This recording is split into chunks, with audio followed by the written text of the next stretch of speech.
Aujourd'hui, on va parler de domotique. Ça fait un petit moment aussi qu'on attend cette vidéo, tout comme les finances, que je vous invite à aller voir, c'est quelque part par là. On va parler de ma domotique que j'ai chez moi, que j'accumule depuis 3, 4, 5 ans, depuis un petit moment en fait.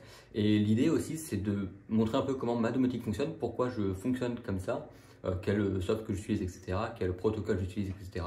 Et aussi, j'ai trois petits nouveaux capteurs qui sont arrivés, donc on va les configurer ensemble pour faire une petite démo de comment ça fonctionne. Et on peut commencer par le commencement, l'arrivée de la fibre, parce que en fait la domotique ça reste connecté à internet. Donc il y a de la fibre qui arrive par ici, donc ça c'est classique, je l'ai déjà montré 10 000 fois je pense, enfin, surtout sur Instagram. Qui arrive sur ma Livebox 5, qui maintenant me sert de routeur, réellement de routeur, et qui aussi me sert de point d'accès Wi-Fi, vu que c'est du Wi-Fi 5 et j'ai pas d'autre appareil qui fait mieux que ça. Sur cette box, j'ai que deux RJ connectés dessus, je vérifie mais c'est bien ça, j'ai un RJ qui part vers la baie informatique, ce qui peut s'apparenter à une baie informatique. Qui est simplement un placard, et on a aussi l'Apple TV qui est très récente, l'Apple TV qui est branchée en câblé direct parce que c'est une version de 2021, une version 4K de 2021, donc c'est la dernière qui existe. On a la télécommande en USB-C, très sexy. On a du réseau Thread, etc. Donc ça c'est pas mal aussi pour la domotique, le réseau Thread, même si en réalité je l'exploite pas du tout. Mais pour des gens qui veulent utiliser que du HomeKit, l'Apple TV c'est vraiment indispensable. Et tant qu'à parler Apple TV, j'ai aussi la TV Philips qui est là depuis un petit moment aussi.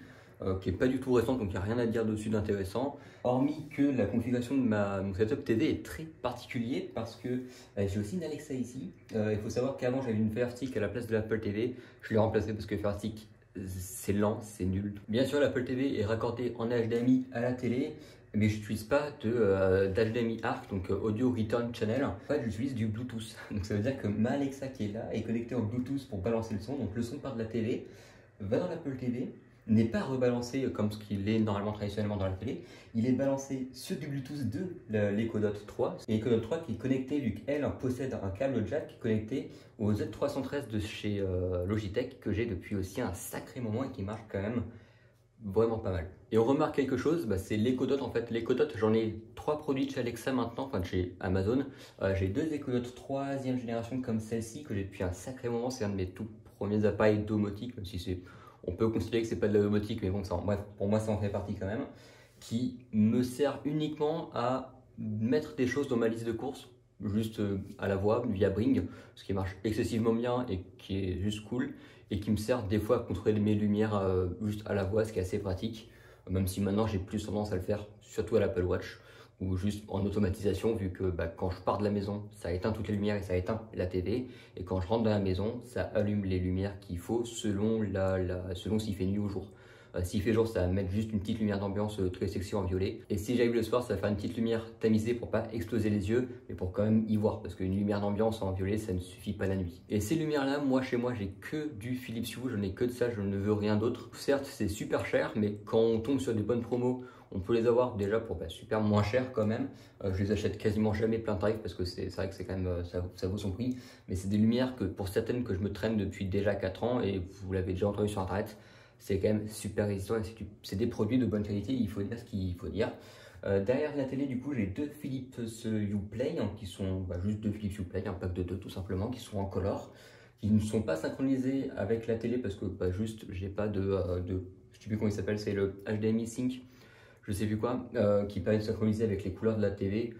Je pourrais le faire, ça coûte cher, donc je le fais pas, mais peut-être un de ces quatre, peut-être que je le ferai parce que c'est plutôt sexy. Si vous voulez voir un peu la tête de ma domotique actuellement, ça ressemble à ça. Maintenant, on peut d'ailleurs dupliquer ça en x4 parce que ça, j'en ai 4 maintenant, une dans chaque pièce.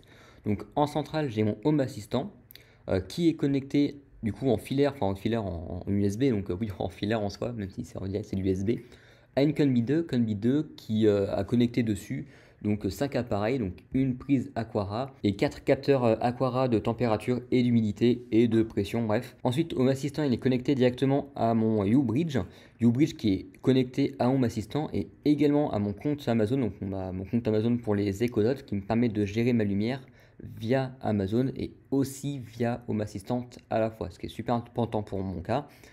Sur le U-Bridge, j'ai tous ces trucs-là.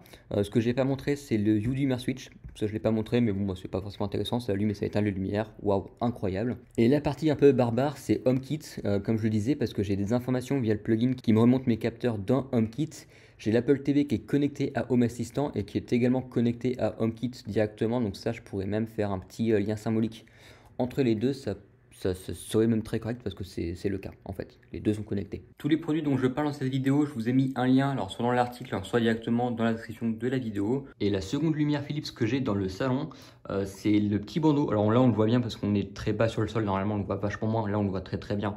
Ce qui n'est pas du tout propre, en fait, ce qui n'est pas beau. On voit le petit bouton, le petit bandeau LED, donc c'est du Hue Light Strip de 2 mètres, il me semble seulement. Et bien sûr, j'ai un plafonnier, mais il n'y a rien qui est branché dessus, tout simplement parce que j'utilise que ces Hue et que la Light Strip, pour la simple et bonne raison qu'il n'y a pas besoin de plus. Alors j'aimerais bien une petite lumière à côté de la fenêtre en plus, ça pourrait être vachement sexy dans un futur plus ou moins proche. Peut-être une Yugo, ça pourrait être sympathique une Yugo, histoire d'avoir 3 points et que ce soit mieux, parce que là j'ai que 2 points de lumière, donc c'est un peu petit. Mais l'idée, c'est vraiment de mettre des lumières un peu partout autour de la pièce pour avoir un effet, pour agrandir la pièce et aussi pouvoir jouer avec les tons, etc. pour avoir quelque chose de très sympathique, de plutôt tamisé quand on va être tranquille, avoir un petit aspect tamisé. Si on veut avoir une petite ambiance chaleureuse, on peut mettre un peu de couleur, c'est rigolo. Alors ça, c'est pas que Philips qui le fait, hein, beaucoup d'autres marques le font. Mais le sujet, c'est vraiment pas de mettre un plafonnier parce que c'est juste nul. Mettez des petites lumières un peu partout dans votre maison, ça sera vachement plus sexy et vachement plus propre en fait que mettre un plafonnier. J'aime pas du tout les plafonniers. Et pour ceux qui n'avaient pas vu la baie réseau, c'est ici que ça se passe aussi la domotique, tout simplement parce que j'ai l'onduleur qui ondule tout le beau bazar, j'ai un tout petit switch Netgear manageable qui me sert juste à gérer le réseau, maintenant je n'ai plus mon gros switch D-Link.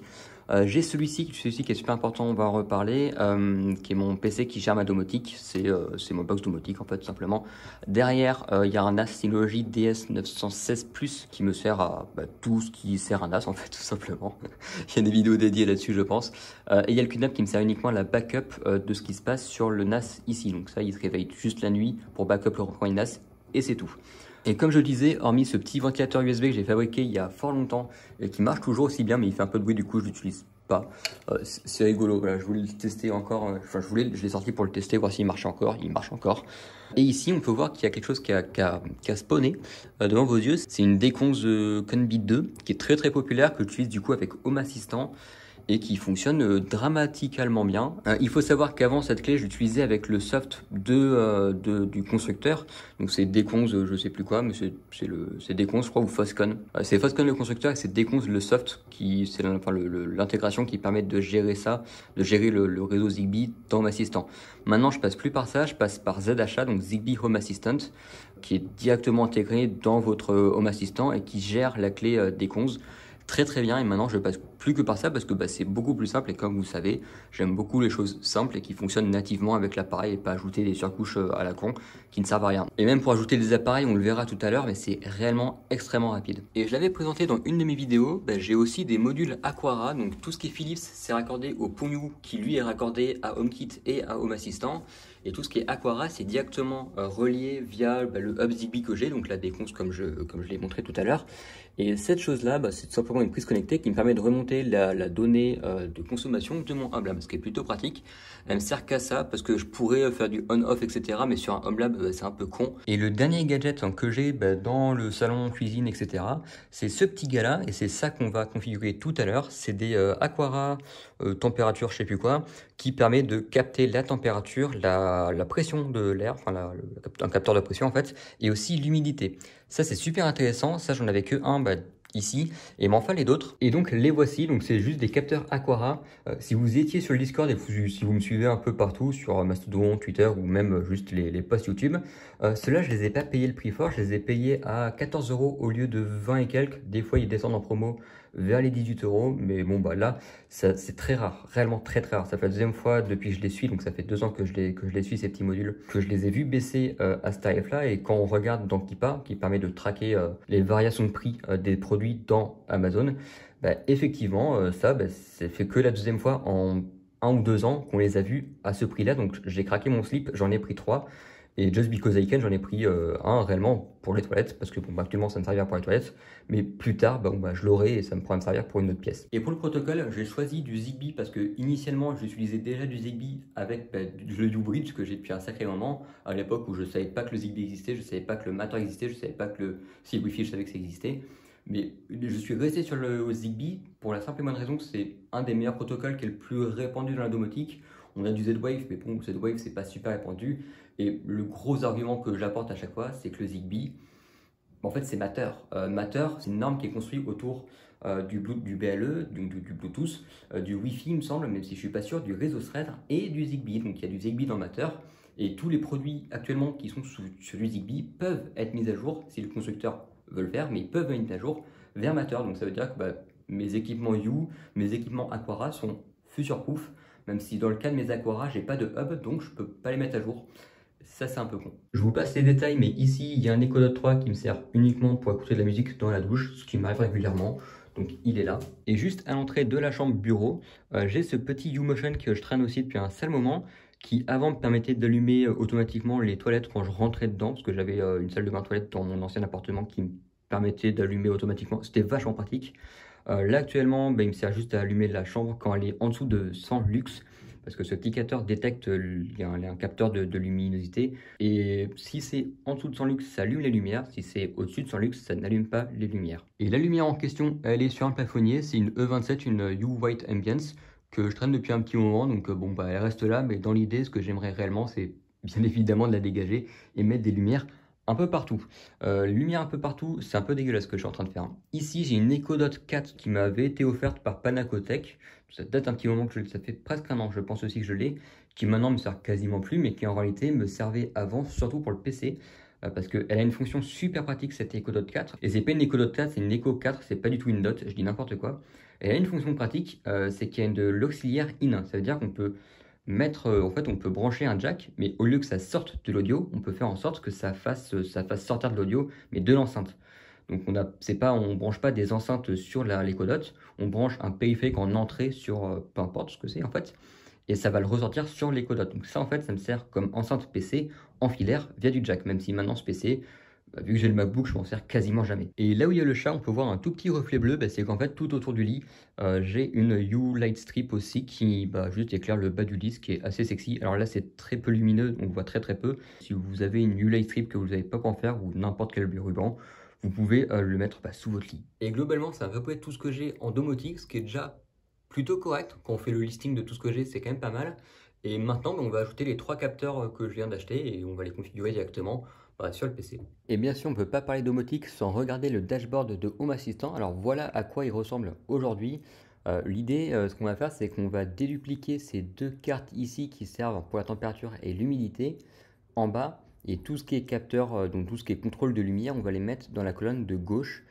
Et tout ce qu'il y a dans la colonne de gauche, les petites tuiles qu'on a ici, je vais les mettre sur une autre table, je pense. On a un peu partout sur le dashboard plein de petites icônes comme ça. Ça vient du plugin Mushroom qui me permet de récupérer des petites informations dans les petites bulles très facilement. On a par exemple savoir si je suis présent dans ma maison ou pas, savoir ce temps il fait tout simplement.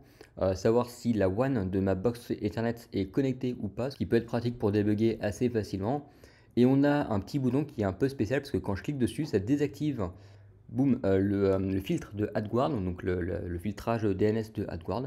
Et quand je le réactive, ça le réactive. Ça paraît évident. Ensuite, on a 2 petits graphiques qui répertorient quelques données de mes systèmes, donc le NAS et le MacBook. Donc ça, c'est fait avec Apex Graph Chart. On a la batterie du MacBook qui remonte, le stockage restant du MacBook qui remonte avec un joli graphique en forme de rond que je trouve très joli. Et pour le NAS, même chose avec la température du NAS, la consommation CPU actuelle du NAS et le stockage utilisé.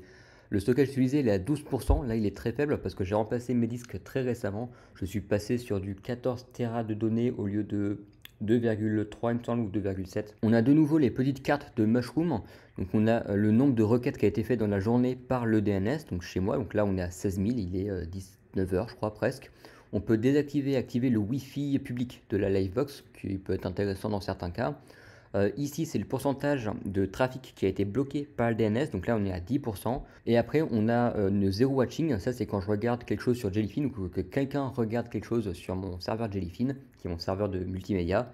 Ça va apparaître ici. Ensuite, j'ai l'onduleur qui est une configuration un peu spéciale parce que cette donnée est remontée à travers le NAS. J'ai mon onduleur qui est connecté en USB sur le NAS et c'est le NAS qui donne des informations à Home Assistant, mais du coup, c'est pas l'onduleur qui donne des informations directement à Home Assistant, ça passe à travers le NAS. Si on a l'état de l'onduleur, s'il est online, offline, on a le voltage qui se prend actuellement dans la tête, donc là on est à 230 volts, ce qui est plutôt chouette en général, on n'est pas dans les 230 volts. On a la capacité de batterie restante, donc là on est à 100% vu qu'il est chargé, il est branché. Et après, on a le load average un peu, entre guillemets. Donc ça, c'est à quel point il est chargé. Donc là, il est chargé à 7% de ses capacités maximales. Et on a une petite carte conso qui est juste en fait, le capteur Aqara qu'on a vu tout à l'heure, qui me sert à remonter la donnée de consommation. Et on peut voir par exemple que de minuit jusqu'à 5 heures du matin, bah ça c'est pendant que je fais ma sauvegarde de mon NAS, et c'est pour ça qu'il y a un peu plus de consommation parce que j'ai un NAS supplémentaire qui est allumé, qui est le QNAP pour faire les backups. Ensuite, l'idée du dashboard, c'était d'avoir quelque chose de générique à gauche et avoir une pièce par colonne. Donc on a la chambre bureau / le salon cuisine. Et on a quelque chose d'assez simple. Ces graphiques là sont faits avec MiniGraph et les lumières ici sont faits aussi avec Mushroom. J'aime beaucoup cette extension Mushroom parce que vraiment ça permet de faire des dashboards très sexy assez facilement. Après c'est rien de compliqué, c'est juste un graphique qui me remonte là donc la température actuelle et les luxes actuels de la chambre parce que j'ai pas de capteur d'humidité dans la chambre, du coup j'ai mis les luxes parce que pourquoi pas. Cette donnée ça se fait sur les dernières 24 heures, alors je peux faire beaucoup plus si j'en ai envie, mais les 24 heures ça me suffit et si j'ai besoin de voir plus, je me ferai un autre dashboard avec un 7 jours, 30 jours, pourquoi pas. Là on a les petites variations via le graphique, ce qui est assez sympathique. Et on a aussi le taux, la donnée maximale et la donnée minimale qui a été enregistrée durant les dernières 24 heures par le capteur. Donc là, on est en minimal durant les dernières 24 heures à 23,65 degrés Celsius, très précis. Et là, on était presque à 25, fut un petit moment, donc c'était hier soir. On a globalement la même chose pour le salon, sauf qu'au lieu d'avoir des luxes, on a quelque chose de plus cohérent, on a l'humidité. Et après, on a les lumières qui sont actionnables assez facilement en cliquant dessus. On a un petit slider pour jouer avec. Et on a deux autres sliders qui sont dynamiques en fonction de si la lumière peut accepter ou pas certaines variables. Par exemple, ici, je n'ai pas la couleur parce que la lumière ne peut pas faire de couleur. Donc si j'ai envie de varier la couleur, je vais ici. Si j'ai envie de jouer avec la balance des blancs, je reclique ici. Ça se fait dynamiquement. Et si j'ai envie de rejouer avec la luminosité, j'ai un bouton exprès pour ça et je peux jouer avec l'intensité de la luminosité. Donc ça, c'est la même chose pour les 4 lumières, c'est assez très similaire. Hormis le coin TV qui lui est un regroupement de deux lumières qui sont mes deux Uplay. C'est un peu spécifique, mais bon, c'est rien d'incroyable non plus. Et ensuite, tout en bas, j'ai des petites cartes comme on peut retrouver ici qui me servent tout simplement à activer des scènes. Donc là, j'ai ma scène quand je tourne des vidéos YouTube dans la chambre bureau. Et après, sur le salon, j'ai quelques autres scènes. Donc soirée tranquille que j'utilise beaucoup. Salon matin qui s'allume quand il fait noir le matin et quand je me réveille, ça c'est chouette. Et on a ménage qui allume toutes les lumières à fond et en blanc de toute la maison pour pouvoir faire le ménage, comme ça on voit mieux les poussières. Ouais, je sais, c'est très con, mais j'aime beaucoup cette fonction et je suis très fier de l'avoir trouvée. Dans l'onglet énergie, j'ai pas grand chose vu que j'ai pas de panneau solaire, j'ai pas de choses que je peux monitorer très facilement. Donc, hormis la prise que j'ai pas grand chose comme données. Ensuite, j'ai 2-3 trucs sympathiques que je suis en train de mettre en place dans les calendriers. Avec les calendriers, je suis en train de me mettre en place dans le dashboard pour savoir si je suis actuellement en heure creuse ou en heure pleine. Comme ça, ça peut être sympathique de savoir si je peux lancer un four, lancer une machine à laver. Bon, là, c'est un tarif classique heure pleine, heure creuse classique, c'est pas de l'off tempo. Mais sur de l'off tempo, ça peut être intéressant. Mais alors, je sais pas comment est-ce qu'on pourrait connecter ça directement à EDF ou à un autre fournisseur pour récupérer les données quand on est en jour rouge, etc. On peut aussi faire ça pour le passage des poubelles. Il y a beaucoup de gens qui le font, qui est aussi très sympathique. Et pour finir, on va aller dans les paramètres et on peut aller un peu dans les automatisations et scènes, voir ce qu'il y a. J'ai pas grand chose d'activé hormis le motion qui me sert à allumer la chambre. Et j'ai aussi la notif orage que j'ai déjà présenté dans une vidéo dédiée à ça. Donc, dans les scènes, j'ai tout ça. Les scènes, je les configure exclusivement dans l'application You qui ensuite remonte via le YouBridge, vu que le YouBridge est connecté directement à Home Assistant. Donc ça remonte automatiquement et je préfère l'avoir sur YouBridge. Comme ça, ça remonte aussi dans Alexa parce que mon Alexa est également connecté à mon pont YouBridge. Et si ça vous intéresse, côté appareil et service, j'ai pas mal de petites choses. Donc j'ai connecté mon AdWord Home, mon Apple TV. Oui, on peut connecter une Apple TV à Home Assistant. On peut aussi connecter des services pour détecter l'orage, ce qui est assez sympathique. Donc après ça c'est assez classique. Ensuite j'ai HomeKit, ça c'est super intéressant parce que comme je le disais tout à l'heure, mes capteurs Aqara sont connectés directement sur le Zigbee qui est sur mon Home Assistant via ZHA qu'on peut trouver ici. Le problème, c'est que ces capteurs, j'aimerais bien aussi les avoir sur HomeKit d'Apple. Le souci, c'est que j'ai pas de hub. Du coup, je peux pas les connecter à plusieurs interfaces en même temps et j'ai pas envie d'avoir de hub Aqara pour le moment du moins. Donc, ce que je fais, c'est que je passe par ce petit plugin HomeKit qui est un plugin officiel de Home Assistant qui me permet de remonter beaucoup de données, mais vraiment énormément de données, dont les capteurs Aqara dans HomeKit, ce qui est plutôt sympathique. Comme ça, j'ai les informations d'HomeKit et dans Home Assistant. On a bien sûr Jellyfin, ensuite on a Matter, même si Matter je l'utilise pas du tout. On a Nut, un serveur Nut qui me permet de récupérer la donnée de mon onduleur à travers le NAS. J'ai ma Livebox, j'ai mon pont You bien évidemment. J'ai Renault, en fait c'est pour ma Clio 5. Sauf que vu que c'est une Clio 5, c'est une Clio 5 en fait. Donc il y a plein de données, mais c'est des données qui sont indisponibles. Donc je peux pas allumer ma clim à distance, je peux pas ouvrir mes portes à distance parce que c'est une Clio 5 en fait. Je sais que Tesla ça marche excessivement bien avec Home Assistant, il y en a qui le font et je trouve ça très très rigolo. Mais bon, moi c'est pas mon cas, j'avais juste connecté comme ça pour regarder ce que ça donne, mais il n'y a aucune information qui remonte, donc c'est pas intéressant. On a le soleil, bon, pas intéressant du tout. On a du réseau Thread, pareil, je n'utilise pas. Et on a bien sûr Synology DSM qui me sert à regarder et à remonter les datas du NAS. Il ne nous reste plus qu'à configurer nos 3 capteurs qu'on vient récemment de recevoir. Et pour faire ça dans ZHA, c'est super simple, réellement super simple. On va dans les paramètres, on va dans les appareils et services. Et on va ajouter une intégration. Donc là, c'est pas une intégration, c'est un appareil. Et ça remonte en tête de gondole. On a soit ajouté un appareil Matter, soit ajouter un appareil Zigbee. Et moi, ce que j'ai envie, c'est ajouter un appareil Zigbee. Donc, j'ai mon petit capteur Aquara que j'ai déballé, que vous voyez pas, mais que moi je vois parce qu'il est en face de moi. Donc, je clique sur ajouter un appareil, ça va faire une détection du réseau. Et j'ai une petite languette qui protège la batterie, enfin la pile de mon Aquara, de mon capteur Aquara. Donc, je l'enlève. Et normalement, alors soit ça se détecte automatiquement, soit il faut appuyer sur le petit bouton pour l'appairer. Donc là, je vais appuyer sur le petit bouton. Mon capteur commence à clignoter. Et je devrais, voilà, le voir arriver. Il est ici. Donc on a juste à lui, donc là il y a toutes les données déjà qui remontent, donc la batterie, l'humidité, la capteur de pression et la température. Le petit point d'interrogation, je ne sais pas c'est quoi, c'est l'identifiant du produit tout simplement. Donc ici j'ai une pièce, donc là on peut l'attribuer une pièce tout bêtement, donc lui je vais le mettre pour la salle de bain. Voilà, donc ça, il faut que je retienne que ça, c'est la salle de bain. Que je me fasse pas avoir parce que faudrait que je mette des étiquettes sur les produits, comme ça je sais qui est quoi. Et ensuite, c'est tout. Donc là, ça recherche encore des appareils, donc je peux continuer mon délire. Hop, je retire une étiquette d'un autre. Je clique sur le bouton d'appairage. Hop là, donc là, le capteur s'allume. On devrait le voir. Boum. Donc là, après acte utilisé, on va mettre ça dans la chambre. Hop, et on peut même faire ça avec un troisième. Tac là, donc même situation. Voilà, le capteur clignote en bleu, c'est joli, il apparaît. Et cette fois-ci, je vais me mettre dans les toilettes parce que pourquoi pas. Et voilà, donc là, l'appareil, comme il dit, en fait, il est déjà prêt à être utilisé. Alors, c'est un peu spécial parce qu'il n'y a pas de bouton valider, etc. Mais en fait, il est déjà prêt à être utilisé. C'est marqué ici. Et si on va dans le plugin ZHA qui est ici, on a plusieurs informations. Donc, déjà, les entités qui remontent et les appareils qui remontent. Donc là, si je regarde sur les appareils, j'ai donc la prise d'éconce, donc le contrôleur Zigbee, donc d'éconce. Et j'ai bien sûr mes capteurs de température et d'humidité qui remontent. J'en ai 1, 2, 3 et 4. Et j'ai ma prise connectée qui remonte.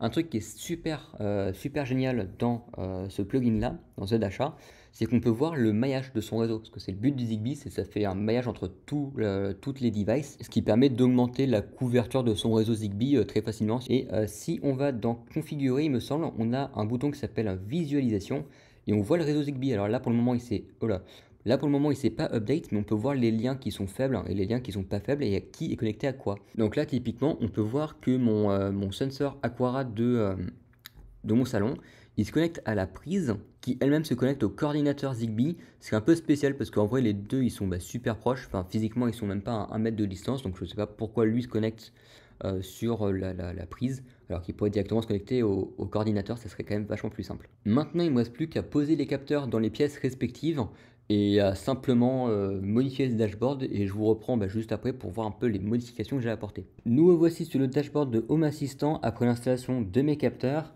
Et il y a 2-3 trucs qui me plaisent pas, alors j'ai mis du coup des titres entre les deux grosses cases des trucs, des capteurs pour juste faire un peu plus gros au niveau de l'espace parce que j'aime pas c'était collé donc j'aimais pas. J'ai mis des titres centrés en plus, je trouve ça très beau, notamment sur l'application mobile c'est plutôt sympa, même si avec l'application mobile je pense que dorénavant je vais avoir tendance à utiliser HomeKit plutôt que Home Assistant parce que réellement HomeKit ça se lance beaucoup plus rapidement qu'un Home Assistant.